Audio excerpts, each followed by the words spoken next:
These columns, centuries old, are almost as ancient as Mexico City itself. Our search for the true story of a ghost has brought us here to the great capital of Mexico. And this historic monastery, now a school.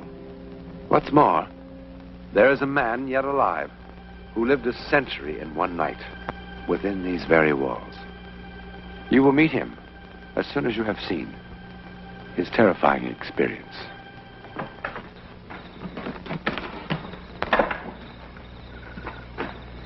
Abuelita, it's getting late. Vámonos.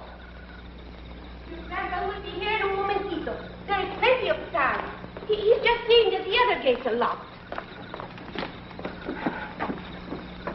What happens if we had to stay here all night? Don't you say such a thing. Anda, go help your abuelo. Anda, listo, niño. Help! Auxilio! Abuelita, auxilio!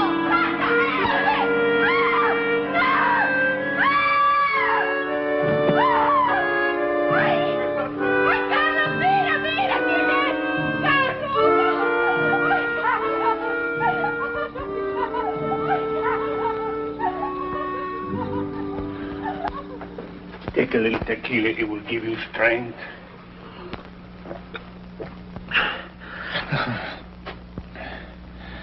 I fainted, eh? You see. Jorge frightened you even more than you frightened him. Where am I now? In el convento. Let's go. No, senor. No. A hospital is what you need. No. Maria, go for the authorities. No. But you should be taken care of, senor. Por favor. Just give me a moment, and I'll be able to leave on my own. I'm afraid. Calla. Take the child and go. ¿Y tú? I will join you at Emilio's muy pronto. No, I won't go without you. He should be in a hospital. But he does not want a hospital. If you'll give me just a few moments' rest. Abuelita, tengo miedo. Afraid? Of me, niño? No, senor, not of you, no. Take the child to the wagon and wait for me. Oh. Va. Not too long, eh, Carlos? No, not too long. Yeah, vamos.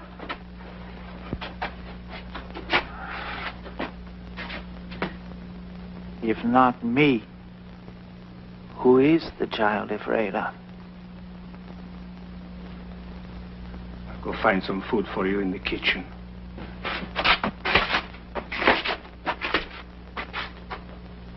Carlos, it's 8 o'clock. He tried to get up and almost fainted again. Shouldn't we call the authorities? Yes. You are about to become a very popular man, senor. For what reason, amigo? You will get your name in all the newspapers. You will make a lot of pesos. Why? I am Dr. Pino Atl. Who?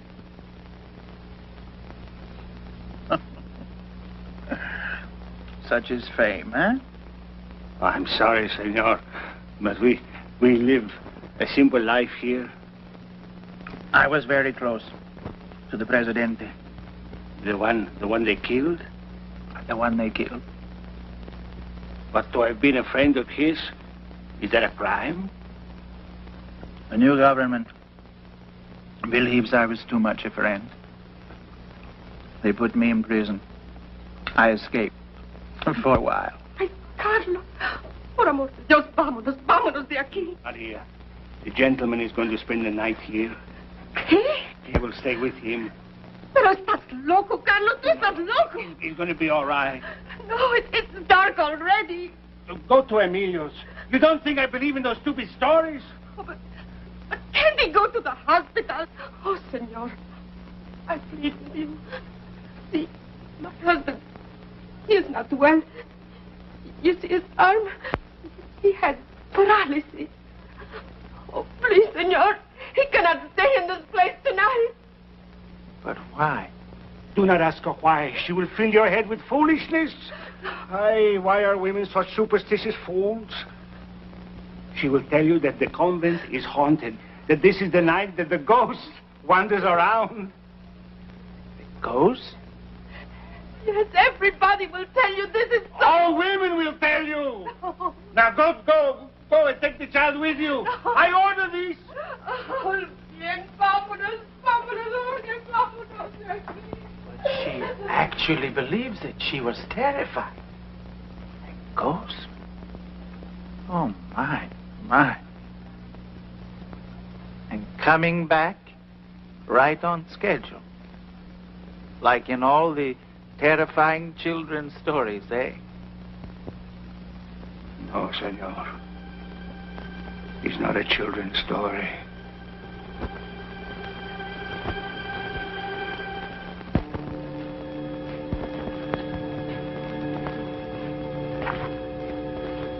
Senor,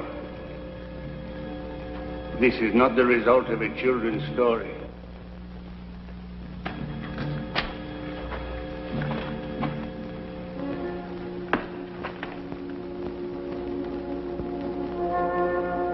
How did this get here? At this time, last year, a soldier was quartered here. He was alone in here. He screamed. We came. He said a terrific force had pushed him up against the wall. Then we found this. It must be some trick. But who would play such a trick? But this is the hand of a giant. Yes. You do not believe this? I don't know. I'm not sure. This was once an Aztec shrine. 2 days a year, terrible brave days in their calendar. Slaves were put to death here. It is said this is one such day. An old man can be as silly as an old woman, senor. But you think this is all foolishness. Yet everyone in this neighborhood believes in this ghost, this specter. It is said that he was an Indian warrior whom the Aztec king sacrificed in the fullness of his youth and power. It is said that he was 7 feet tall. If that is his hand, then he must have been. See? You are amused at me, eh, senor? I'm afraid I was born a skeptic, mi buen amigo. Hey, look about us, my dear benefactor. Huh? It is time now for his appearance. But where is he? This Aztec giant who chants and thrusts his hands against walls. Where is he?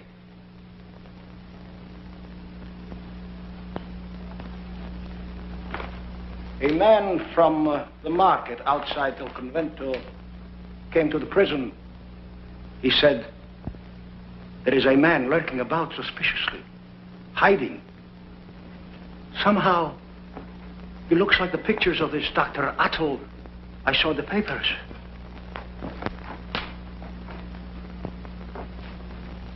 Oh, the man must have been blind. How could this be my late prisoner? How could this be Dr. Atl? Dr. Atl is a man of magnificent appearance. His face is always clean-shaven. He is a great artist, a profound philosopher, a confidante of presidents. Poor stinking wretch. How can you be Dr. Atl? How? How? It hurts. My head has been hurting for 5 days. Who helped you escape? No one. We shall see about no one. Out that gate and into the car of the curb. What are you going to do with him? Feed him to the pigeons in the square. Why? Who are you? He is only the porter here. He did not know who I was.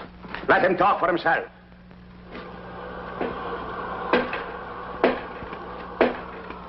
Did you feel that?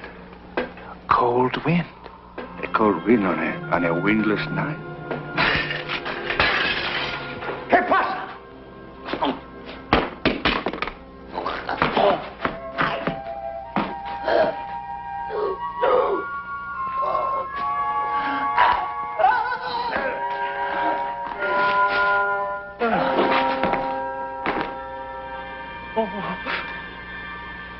Oh.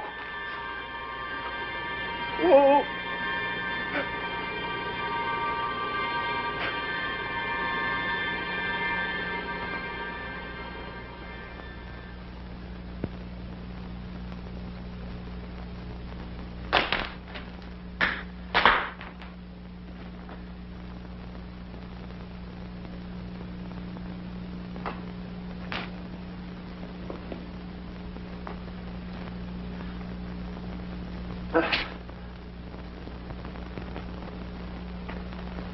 Caramba.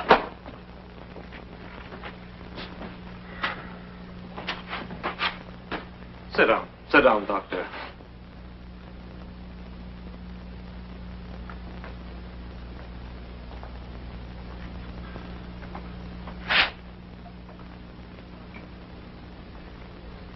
Dr. Roth, you are an exceedingly intelligent man. But there comes a time when even an intelligent man has to cease being ridiculous. Porter regains consciousness, he will tell you. That a ghost killed Captain Alvarez. I did not say a ghost. You said it. I said he was killed by someone or something unseen. I have said this 10,000 times since they have brought me here.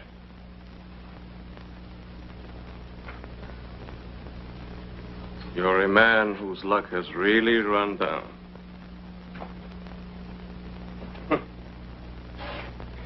The new regime would not have treated you so badly. You have good friends with the new presidente. Even now they point out that you were merely trying to bring peace between the factions. So I was. But when you kill a public official, that is a different matter. I did not kill him. The porter will tell you. The porter will not tell me. He cannot. He died 10 minutes ago. So, Dr. Otto.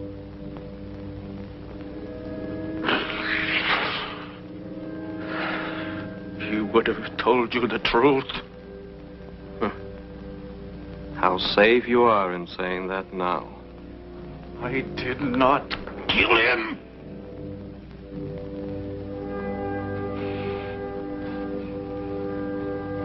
How strong you become when you get angry.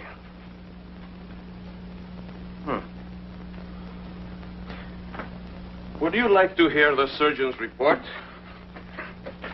Fracture of left mandible, fracture of maxilla, fracture of temporal bones, gross abrasions on left side of neck, multiple fractures of clavicle. How could I have done that? Eh? The captain lies dead in the basement morgue. Have you seen the body? Isn't the report enough? It's too much. That's the point. If you will go and see the body, you will see that I could not have done it. Will you see the body with me? Yes. Muy bien. Vamos. Vamos.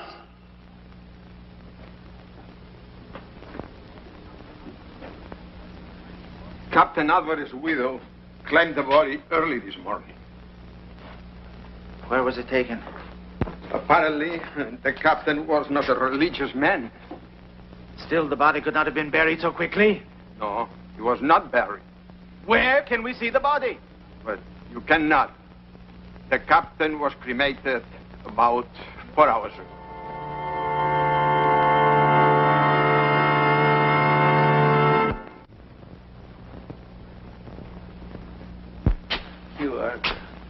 correct, sir. My luck has run down. Perhaps not. Salte. I must admit, Dr. Atl, I was deeply impressed. I was angry before because I thought there was another fraud. You know, an insult to my intelligence. Now I think that you actually believe the story. I do. Isn't the mind absolutely remarkable? And yet, it is so understandable. A man like you would find violence utterly repugnant. Naturally, your whole personality would reject it. The porter and the other obviously told you about this specter, this phantom, huh? Did you not find it utterly ridiculous at the time? At the time? Ah. But it was planted in your mind. And look how your mind has used it. Why, you have managed to absolutely blot out the whole truth with this fable. Of course, Doctor. You killed Captain Alvarez. No. No. Oh, come now, Doctor. Surely you do not believe in phantoms any more than I do. But I saw something. Of course you did.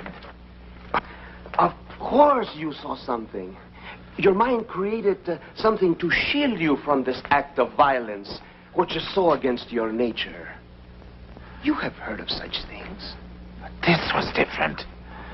Every time it happens, the person always says, yes, but this was different.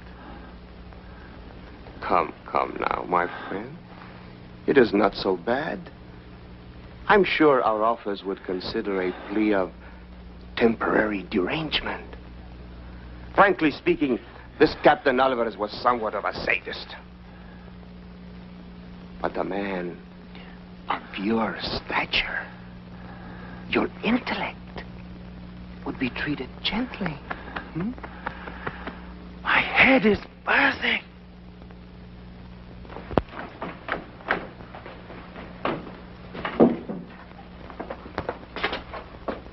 What are you doing? Gomez wants to borrow it just for an hour, and since I'm about to go off duty anyhow. Gomez. Senora Alvarez is paying him 300 pesos, so he wants it to be perfect. And how much is the vulture paying you?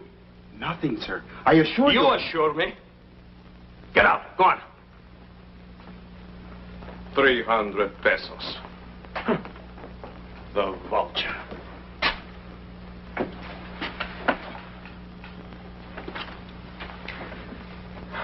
Well, now, Dr. Atl, let us seriously consider how it must have happened. I did not do it. I cannot make myself believe something that is not true. But it is true. No, I did not touch him. You didn't touch him. We will go to Gomez. Come, Dr. Atl. Come, you poor innocent man. You gran intellectual. Come!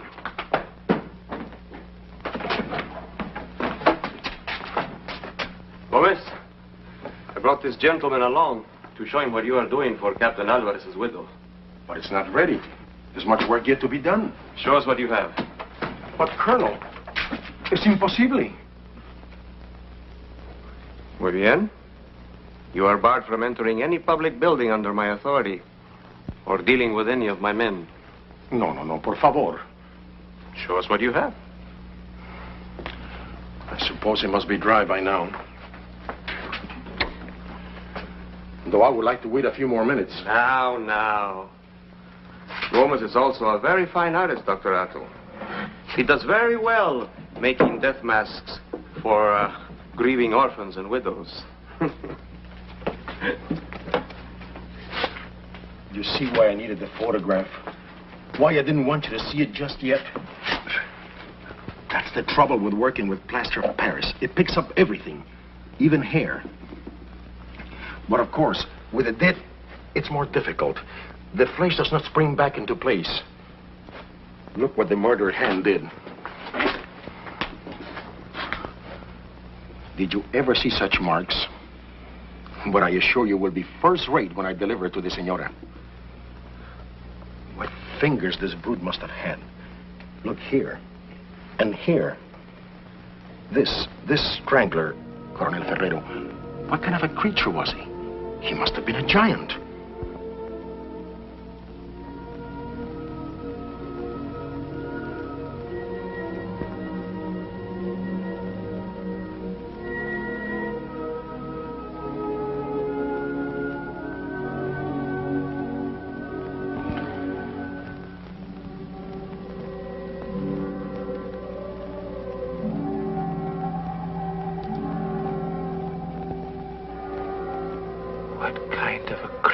Was he, Ferrero? What kind of a creature was he? Well, all we can say is that the man who was there when all this happened 40 years ago is here with us now. We are indeed honored by the presence of perhaps one of Mexico's most distinguished living artists, philosophers, and critics. Dr. Adel. Doctor, for the purposes of dramatization and condensation, you allowed us certain liberties with your incredible story. But the psychic occurrence, that happened exactly as reenacted. Isn't that so? Yes, in 1920, in the courtyard of el convento de la Merced. El convento de la Merced is the convent that we photographed in the first part of the picture. I saw an officer strangled to death by someone or something not visible to the eye. The officer was strangled by someone or something not to be seen by the eye. It's an incredible story, Doctor. And you were saved from a murder charge by the use of a plaster of Paris cast, similar to this one, taken of the dead man. No? That's correct. For the marks on the throat could only have been made by a giant. And plainly, I am far from that. Doctor, show me exactly how you put your hand on the throat to defend yourself. My word, is that incredible. How small your hand is compared to this hand of the giant, huh? Dr. Adel, how close were you to whatever happened? As close I am to you, and I see you quite clearly. Thank you, Doctor. Explain it? We cannot. All we can say is that it happened, and to that man. Why was El Convento de la Merced haunted by that specter? Could it be that among all those millions sacrificed savagely throughout bloody history, something remains here on Earth? A troubled shadow to remind the living that injustice has been done? I wonder.